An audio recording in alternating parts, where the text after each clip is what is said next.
My name is Juana Libedinsky. I am from Argentina. I live in New York. I am a journalist. Mainly I write for La Nación, that's the national newspaper of Argentina. But lately I've also become a writer. I wrote a book about English intellectuals many years ago. Now I wrote a book called Cuesta Abajo that is coming out as Downhill in English. That is kind of a literary memoir. And I'm now working on a book about Jane Austen because this year, December, marks her 250th birthday. The book that changed my life is very definitely Pride and Prejudice.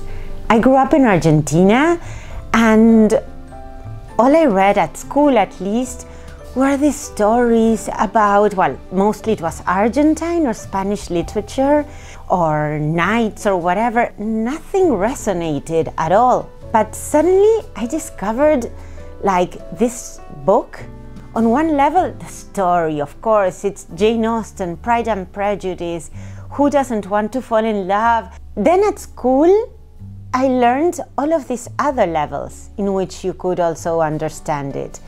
I went into the irony, I went into what it told about community, what it told about how life can be when you're kind and when you go past beyond initial impressions and open your hearts to others.